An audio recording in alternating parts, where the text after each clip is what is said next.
Hey, Lord of the Rings strategy battle game fans, welcome back to the channel, as well as all you Middle role-playing fans and just Lord of the Rings fans in general.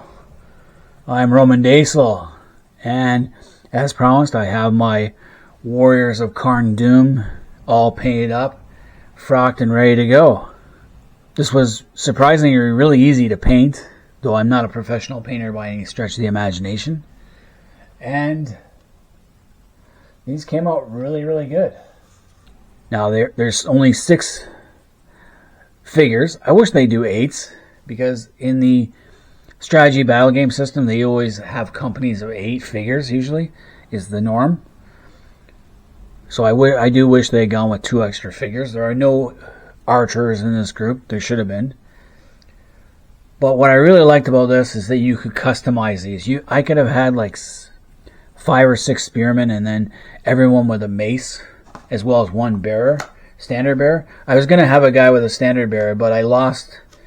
The arm dropped on the arm piece dropped on the floor and I wasn't able to find it. So it really sucked, because I got my daughter to paint the banner. So she made like an iron crown. She's more of an artist than I am. So I was going to have one of the guys carry that, but that ain't going to happen. They gave you so many pieces to customize these. Like I still have, there's 1 spear.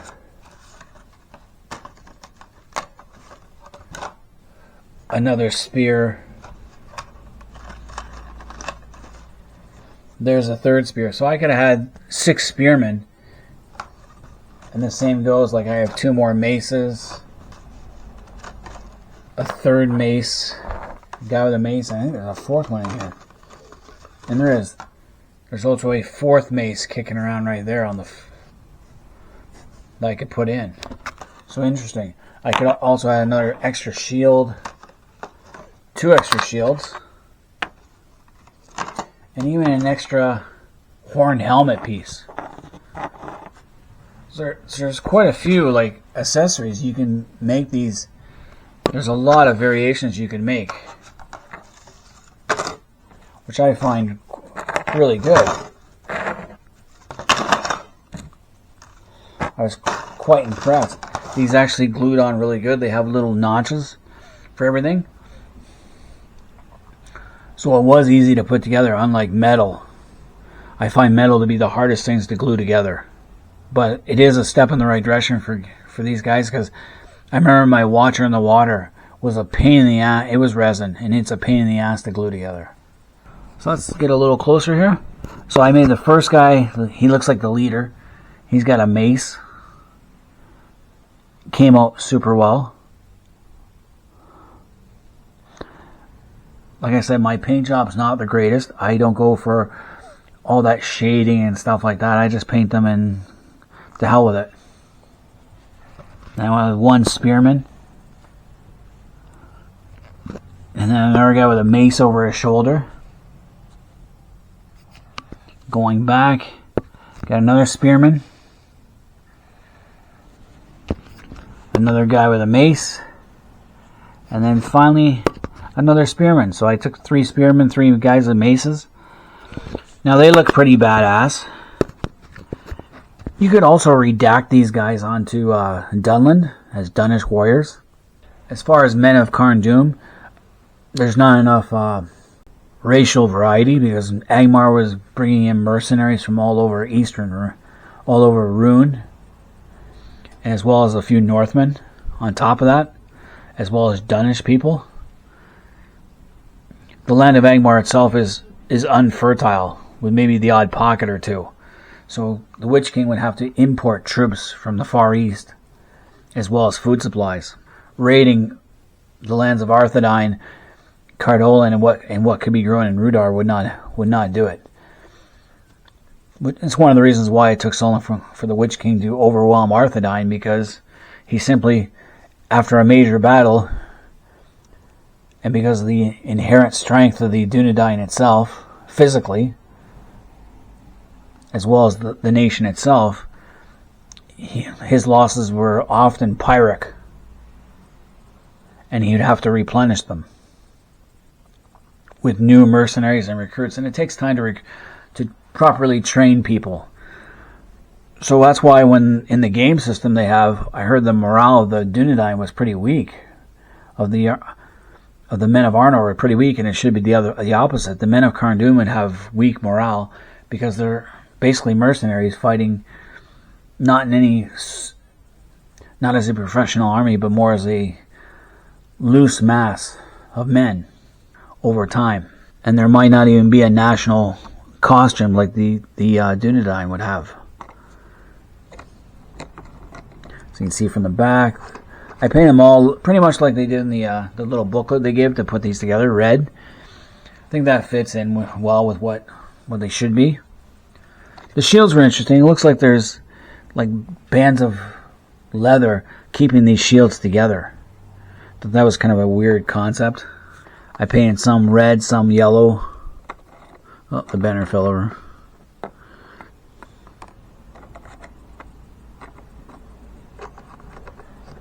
Definitely thought it was a weird concept to have.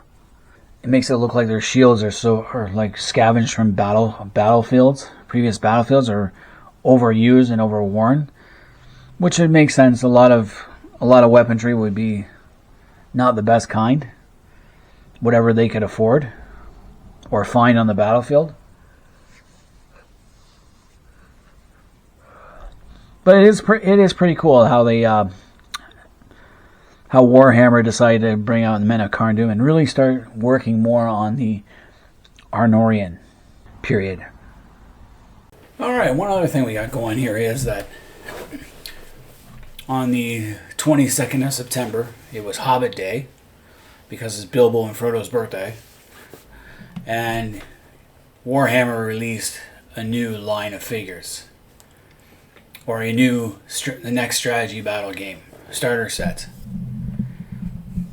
Now when this came out, I was actually down in the States. I was in Gettysburg and Antietam and Washington, D.C., so I saw quite a few Civil War battles. Pretty cool stuff. So while I was there, Warhammer brought out this.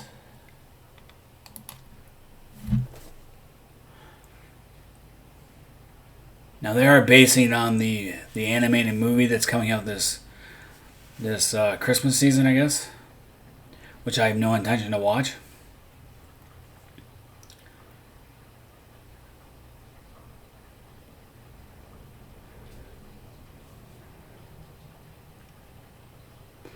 But it is good they're coming out with new stuff.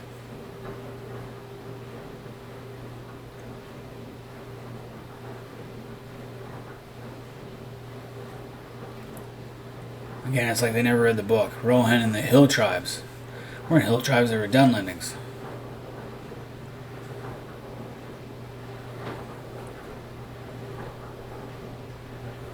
So the figures look pretty cool. You're going to get new figures. The Rohan are going to be pretty much the same as before.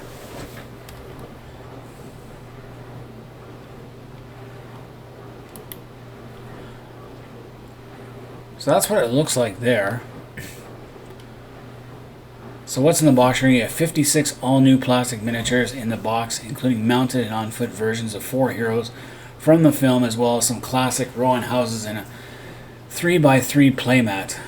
Well, that's not bad, getting a playmat. I prefer a 24x24 would be nice. But what can you do? And they're calling it the Battle of Edoras. Well, then it should have a hill with a dike.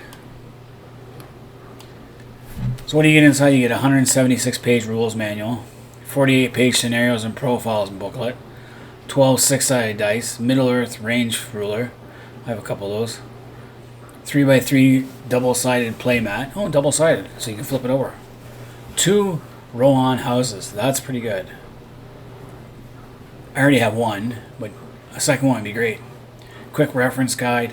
56 Citadel miniatures, including Haleth, Prince of Rohan, Hama, Prince of Rohan, 24 Warriors of Rohan, Wolf, Leader of the Dunlendings, General Targ, never heard of him, he's definitely made up, and 24 Hill Tribesmen, which are basically Dunlendings living in the West March and Dunland area next to Rohan. as well as in the Ring of Isengard. At this time, the Ring of Isengard had been taken over by the Dunlendings. So I don't know why they have this Hill tribesmen, but you can redact these Hill tribesmen onto the Arnorians in the Arnorian period, in the wars of Angmar against the successor states to Arnor. So that's okay. General Targ, I don't know where the hell they got that from. Thank God they didn't do the woke warrior princess from the movie. I wish they put Helm, the Hammerhand, in there. That would have been nice. And they should have had Helm's sister's son, Frealith. I think that's how I pronounce it. Off the top of my head, I can't pronounce the word. Because in the book, both Haleth and Hama die. One died defending the doors to Edoras. The second died while leading a sortie out from Helm's Deep and never returned. And then Wolf gets killed in Edoras at Methelseld by Frealith. His mother was Hild, the sister of Helm the Hammerhand. That would have been pretty cool. Harsh land of moors, hills, and endless grassland. At this point in the history of their ruled by the legend. No, they don't have... They have mountains too. I don't know what they're talking about. So you had 28 Rohirrim. So there's Haleth. Looks pretty cool. Pretty badass. You get Hama. Looks good. And then you get the plastic Rohirrim. They pretty much look like... There might be a few differences here. That's different. That's different. Some of these are the same as what you used to get. There's a few that are different looking. You get Wolf, leader of the Dunlendings. General Targ. Looks more like a Dunedain. Then you get the Hill tribesmen of Dunland. A couple of guys with flaming torches. Don't really need them. You get the two houses and that. So that's pretty cool. I'm definitely gonna look into buying that. And that's great that Warhammer is expanding the Lord of the Rings universe in their game. Like they've gone with more Arnorian troops from Arthedain and Angmar. And that they're also delving into the Helm the Hammerhand period. I wish they'd do the Kinstrife. That would be really cool. And maybe update their Umbar. Have more Black Numenorian and actual Corsair troops. Maybe even a ship or two would be nice. There's a lot of things they could do. So we'll see. But anyway, all you Lord of the Rings fans out there, let me know what you guys think of the Warriors of Carn Dum. And also this War of the Rohirrim box set. It looks pretty cool, pretty badass. Leave comments in the comment section. Just subscribe if you're new to the channel. Until next time, I'm Roman Daisel. I am out of here.